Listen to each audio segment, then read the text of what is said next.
우리 삶에는 결산하는 시간이 있습니다. 회사는 연말에 실적을 결산합니다. 가정에서도 큰 일을 치르면 그 뒤를 돌아보게 되지요. 교회도 한 해를 마치며 우리가 무엇을 했나 점검합니다. 그런데 전도서는 단순히 한 해에 대한 결산이 아니라 인생의 결산을 이야기합니다. 우리는 이 말씀을 통해서 한 가지 질문 앞에 서게 되는데요. 내 인생에 남는 것이 무엇인가? 라고 하는 질문입니다. 이 질문은 특정 나이대의 사람들만의 질문이 아닙니다. 직장에 다니면서 매일 성과에 대한 압박을 받는 분들에게도, 또 은퇴 후에 또 퇴사 후에 한동안 숨을 고르면서 지난 시간을 돌아보는 분들에게도 똑같이 찾아오는 질문입니다. 연봉과 실적이 내 이름을 말해주던 시절이 지나고 직함을 내려놓는 순간이 오면, 혹은 아직도 매주, 매달, 매 분기마다 평가를 받으면서 달리고 있는데도 마음이 허전하면 우리는 어느 순간 깨닫습니다. 내가 이렇게 애쓰는데 과연 남는 것은 무엇인가? 라고 하는 것이죠. 혹시 이런 경험이 있으십니까? 회사에서 한때 내가 핵심 인력이라고 불렸는데 조직이 개편되고 사람이 바뀌고 나니까 어느 날부터 나는 예전 사람이 되어버립니다. 퇴직식 날에는 많은 사람이 악수해주고 꽃다발도 주지요. 그런데 몇 달만 지나도 그 자리는 다른 사람이 채웁니다. 반대로 은퇴 후에는 시간이 생겼는데도 마음이 편하지 않을 수도 있습니다. 이제 좀 쉬어도 되는데 왜 내 마음이 텅 비었는가? 라고 하는 마음이 들지요. 전도서는 바로 그 순간의 질문을 외면하지 않습니다. 전도서 1장 2절에서 전도자는 이렇게 말합니다. 헛되고 헛되며 헛되고 헛되니 모든 것이 헛되도다. 이 헛됨이라는 단어는 히브리어로 헤벨이라는 단어입니다. 하나님 없는 삶의 무익함과 공허함과 쓸모없음을 드러내는 것입니다. 다시 말하면 전도서가 말하는 그 헛됨은 단순히 인생이 의미 없다라고 하는 비관이 아니라 하나님이 없이 인생을 붙잡으려는 방식이 결국 남는 게 없다라고 하는 하나님의 냉정한 판정입니다. 마치 경고등처럼 우리를 살리기 위해서 켜지는 빛입니다. 우리가 자동차에 경고등이 켜졌다고 해서 그 문제된 부분을 미워하지 않습니다. 그렇듯이 전도서의 헛됨 선언은 우리를 미워해서가 아니라 우리를 살리기 위해서 주어진 말씀입니다. 본문 3절에서 전도서는 우리에게 질문합니다. 사람이 해 아래서 행하는 모든 수고가 자기에게 무엇이 유익한가? 여기서 해 아래라는 말은 하나님을 배제한 채 보이는 것만 붙들고 살아가는 삶의 지평을 가리킵니다. 하나님을 배제한 상태로 살아가는 것은 우리 눈에 보이는 세계 안에서만 의미를 만들고 유익을 만들고 안전을 만들려고 하는 삶의 방식입니다. 전도자는 그 방식으로 평생을 달려본 사람처럼 말합니다. 그리고 이렇게 질문합니다. 그 길의 끝에서 남는 것이 무엇인가? 라고 말이죠. 성도 여러분, 전도자가 묻는 것은 즐거웠냐가 아닙니다. 남았냐, 유익이 있느냐, 이런 질문도 아닙니다. 남았는가입니다. 즐거웠나가 아니라 감정에 대한 부분이 아니라 남았는가, 유익이 있는가라고 하는 평가에 대한 부분이죠. 은퇴 이후든지 직장과 학교의 경쟁사회든지 가정과 교회에서 책임을 감당하는 자리든지 결국 우리는 이 질문 앞에 서게 됩니다. 내가 이렇게 애쓰는데 정말 남는 게 있는가? 라고 하는 질문이죠. 오늘 말씀은 이 질문 앞에 세 가지의 답을 줍니다. 먼저 하나님 없는 삶의 결론은 헛됨이라는 것입니다. 이 헛됨은 기분이 아니라 판정입니다. 오늘 본문 1절은 다윗의 아들 예루살렘 왕 전도자의 말씀이다 라고 하는 말로 시작합니다. 전도서는 지혜자의 관점, 왕의 관점, 또 인생을 많이 겪어본 사람의 관점으로 우리를 초대합니다. 그리고 2절에서 최상급으로 선포합니다. 헛되고 헛되며 헛되고 헛되니 모든 것이 헛되도다. 이것은 조금 허무하다라는 게 아닙니다. 극도로 헛되다라는 말씀입니다. 왜 그럴까요?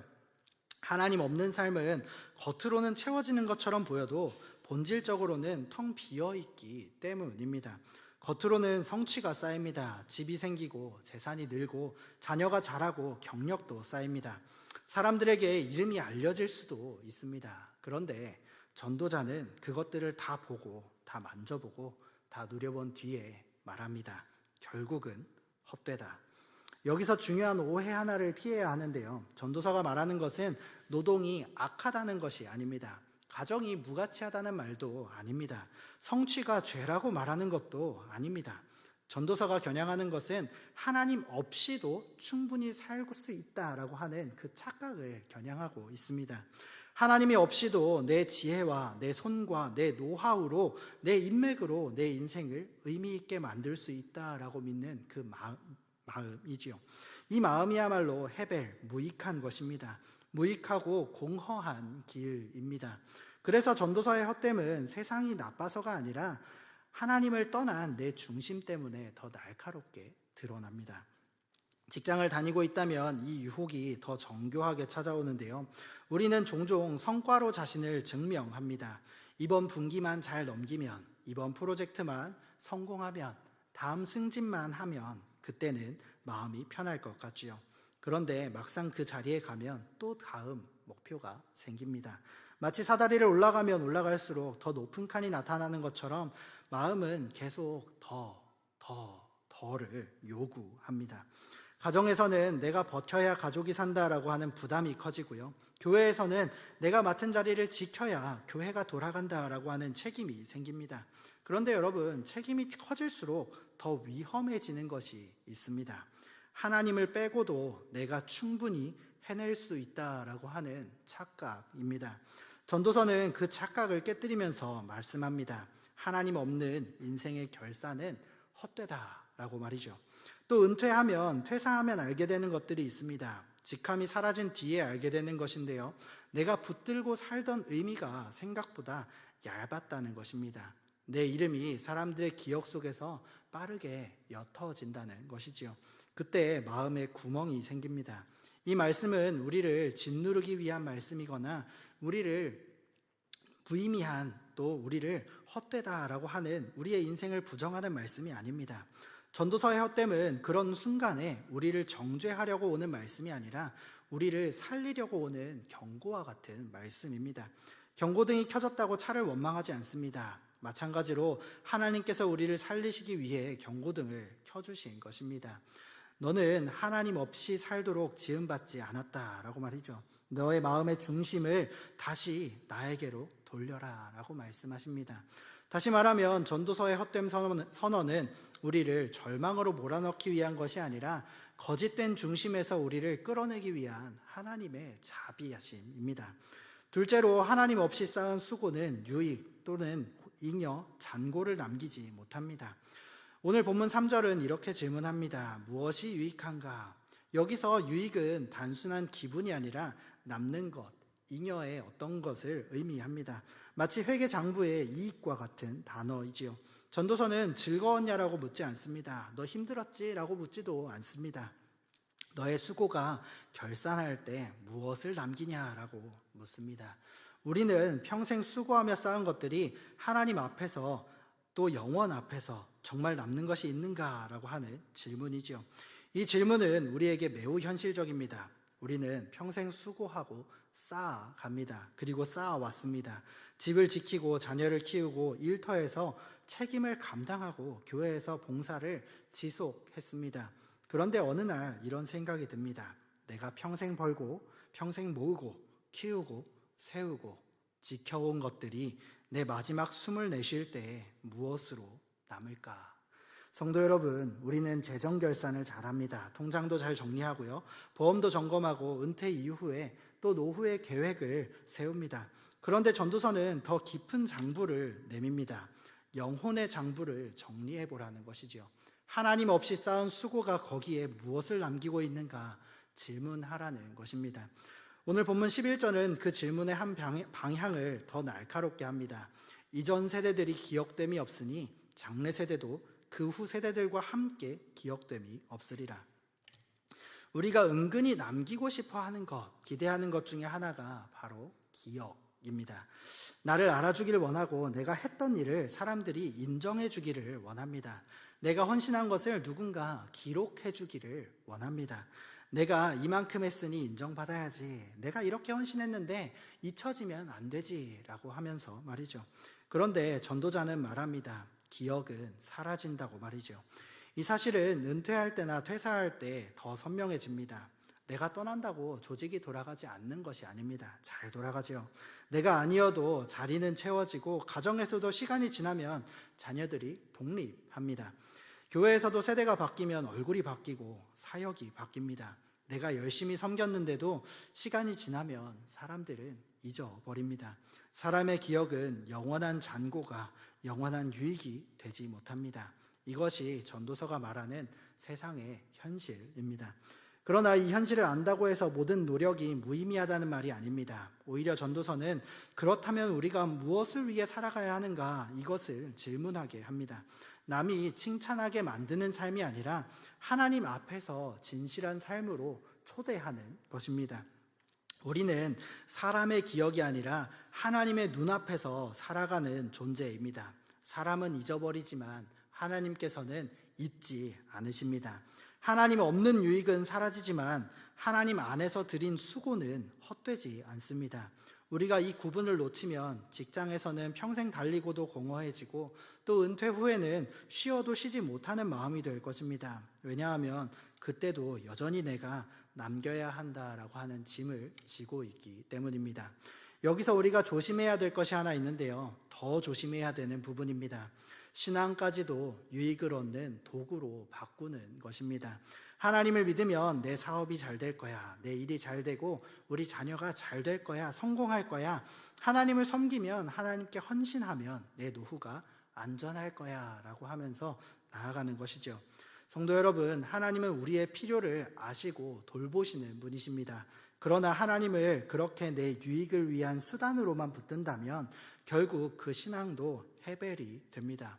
겉모양은 경건해도 마음은 점점 공허해집니다. 왜냐하면 그 신앙의 중심이 하나님께 있지 않고 내 프로젝트가 있기 때문입니다. 전도서는 우리를 그 자리에서 끌어내리고자 합니다. 남는 것이 내가 아니라 남는 것은 너 자신이 아니라 하나님이어야 한다라고 말씀하고 있는 것이지요. 그래서 전도자가 우리에게 묻습니다. 너는 무엇을 위해 수고하고 있는가? 너의 수고가 정말 하나님을 향하고 있느냐? 아니면 하나님 없이도 남길 유익을 만들려고 하는 시도인가? 라고 말이죠. 해 아래에서 하나님 없이 쌓은 수고는 결산에서 잔고가 남지 않습니다. 남는 것 같지만 결국에는 흩어집니다. 그래서 전도서는 우리에게 유익의 기준을 바꾸라고 부르고 있습니다. 셋째로, 반복되는 세상과 만족하지 못하는 욕망은 하나님 없는 유익의 허상을 폭로합니다.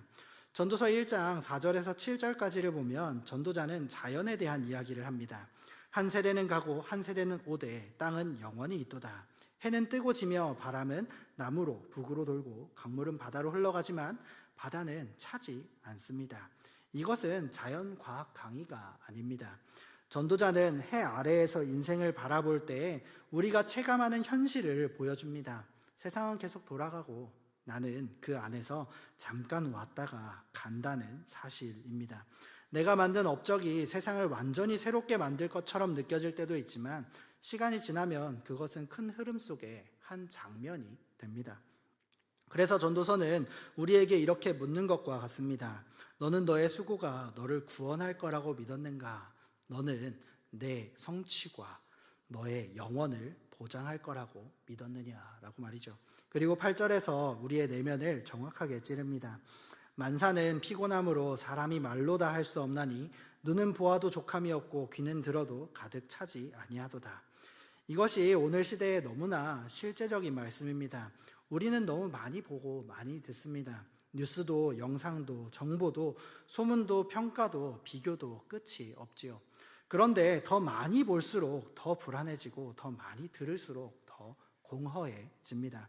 세번역으로 보면 아무리 보고 들어도 만족하지 못한다고 말씀합니다. 성도 여러분, 이것이 죄 아래의 욕망입니다. 하나님 없이 채우려고 하는 욕망은 구조적으로 만족할 수 없습니다.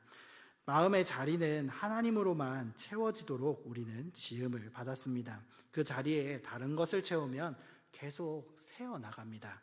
하나님 없이 채우려는 욕망은 구조적으로 만족할 수 없기 때문입니다.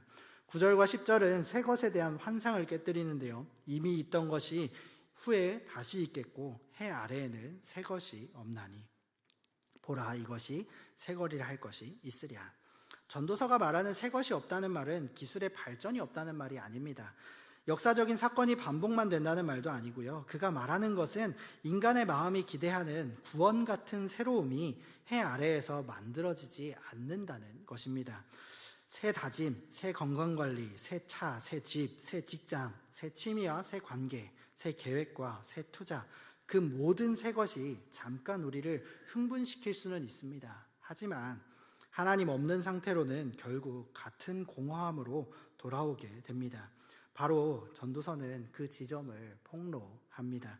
그리고 우리에게 질문하죠. 그래도 계속 그 방식으로 살아갈 건지 말입니다. 성도 여러분, 가정도 그렇습니다. 더 넓은 집, 더 안정된 노후, 더 좋은 학교, 더 많은 경험을 주면 우리 자녀가 행복해질 것 같습니다. 하지만 하나님이 빠진 채로는 결국 그 가정도 공허해집니다.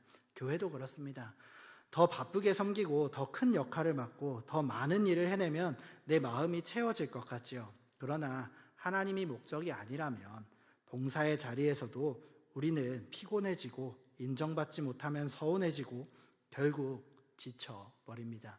전도서는 이 모든 허상을 폭로하면서 우리를 하나님께로 돌이키게 합니다. 오늘 말씀은 절망에서 끝나지 않습니다. 하나님 없는 결산이 헤벨이라면 하나님 안에서만 참 유익이 열린다고 하는 그 복음을 기억하기를 바랍니다. 전도서가 말하는 현실은 냉정합니다. 해 아래에서 하나님 없이 인간은 유익을 만들 수 없습니다. 하지만 성경 전체는 우리에게 다른 소식을 전합니다. 하나님께서 우리를 그냥 해 아래에 내버려 두지 않으셨다는 겁니다. 하나님께서 우리를 찾아오셨고 하나님께서 우리의 공허를 채우실 길을 여셨습니다. 성도 여러분, 우리는 성취로 구원받지 않습니다. 우리는 잔고로 구원받지 않습니다. 우리는 사람의 기억으로 구원받지 않습니다. 우리가 구원받는 길은 하나님께서 주시는 은혜입니다. 그래서 전도서의 헛됨 선언은 우리를 절망으로 몰아넣기보다 하나님께로 돌아오라고 하는 부르심이 됩니다. 전도서의 마지막이 결국 하나님 경외로 마무리되는 것처럼 오늘 본문도 그 방향으로 우리를 인도합니다. 오늘 본문 1절에서 11절까지 말씀은 어린아이부터 노년에 이르기까지 모든 성도를 동시에 흔드는 말씀입니다.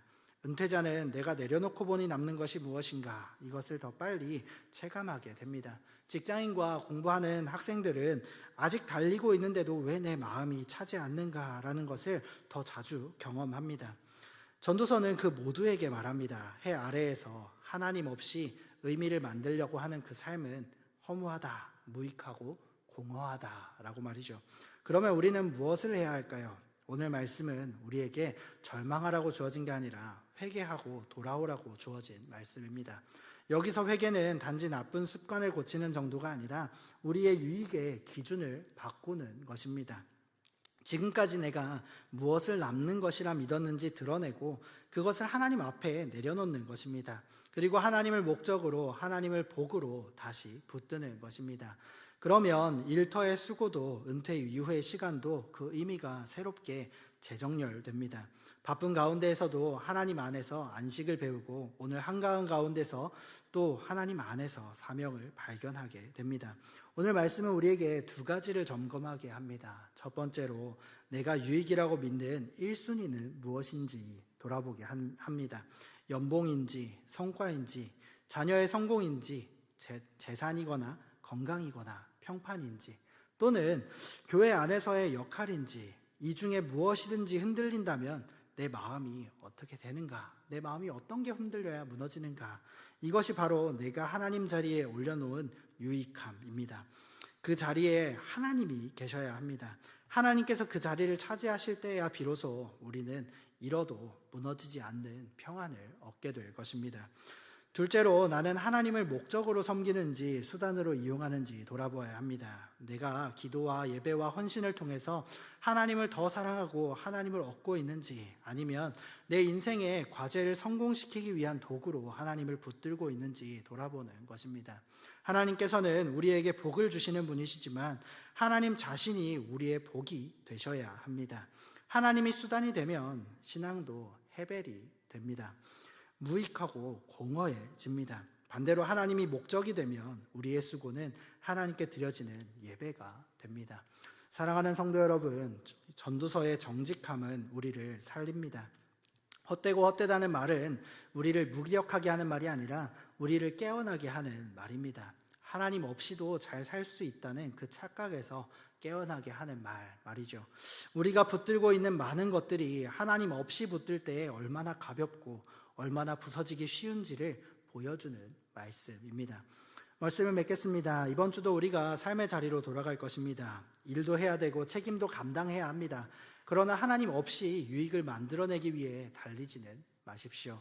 하나님 앞에서 하나님과 함께 일하십시오. 성과가 나를 증명하는 게 아니라 하나님의 은혜가 나를 붙들고 있음을 기억하길 바랍니다. 은퇴하거나 퇴사했다면 내려놓은 그 자리에서 허무가 몰려올 때에 그것을 두려워하지 마십시오. 그 허무는 끝이 아니라 하나님께 돌아오는 문이 될 수 있습니다. 하나님께서 내가 너의 의미다 라고 말씀하시는 그 자리입니다. 이따가 기도할 때 이렇게 기도드리면 좋겠습니다. 주님, 내가 무엇을 유익이라 붙들고 살았는지 드러내 주옵소서. 주님, 내가 주님을 수단으로 삼았던 마음을 용서해 주옵소서. 이제는 주님을 목적으로, 주님을 나의 복으로 삼게 하옵소서. 해 아래에서 남는 것이 없음을 알게 하신 주님, 영원히 남는 하나님을 붙들게 하옵소서. 성도 여러분, 남는 것이 있습니까? 해 아래에서는 남는 것이 없습니다. 그러나 하나님 안에서는 남는 것이 있습니다. 하나님 자체가 남는 것이고 하나님 안에서 드린 충성이 남는 것이고 하나님 안에서 맺힌 사랑의 열매가 남는 것입니다. 주님께 오늘 내 마음을 가장 크게 붙드는 유익이 무엇인지 보여달라고 기도합시다. 그리고 그 유익을 하나님께 드리십시오. 그 순간 헤벨의 자리에 하나님께서 찾아오십니다. 오늘 전도서의 경고등을 따라 하나님께로 돌아가서 세상의 것을 보며 사는 것이 아닌 하나님과 동행하는 저와 여러분이 되기를 축원합니다.